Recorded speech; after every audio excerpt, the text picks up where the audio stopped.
ইফতার করছিলেন মির্জা আব্বাস। এই সময় হঠাৎ জ্ঞান হারিয়ে ফেলেন তিনি। বেশ কয়েক ঘন্টা পার হলেও তার অবস্থার উন্নতি না হয় শেষ পর্যন্ত গভীর রাতে হাসপাতালে ভর্তি করা হয় প্রধানমন্ত্রী তারেক রহমানের রাজনৈতিক উপদেষ্টা ও সংসদ সদস্য মির্জা আব্বাসকে। বর্তমানে রাজধানীর এভার কেয়ার হাসপাতালে চিকিৎসাধীন রয়েছেন বিএনপির এই স্থায়ী কমিটির সদস্য।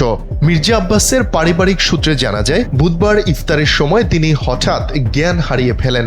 অবস্থার উন্নতি না হলে গভীর রাতে তাকে হাসপাতালে ভর্তি করা হয়। তার স্ত্রী ও জাতীয়তাবাদী মহিলা দলের সভানেত্রী আফরোজা আব্বাস স্বামীর সুস্থতা কামনায় দেশবাসীর কাছে দোয়া প্রার্থনা করেছেন।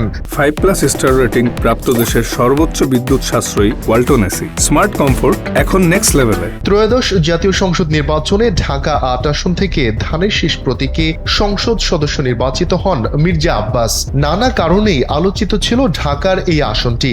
এই আসনে মির্জা আব্বাসের প্রতিদ্বন্দ্বী ছিলেন এনসিপির নাসির উদ্দিন পাটোয়ারি, যাকে 5000-এর বেশি ভোটের ব্যবধানে পরাজিত করেন বিএনপির এই জ্যেষ্ঠ নেতা।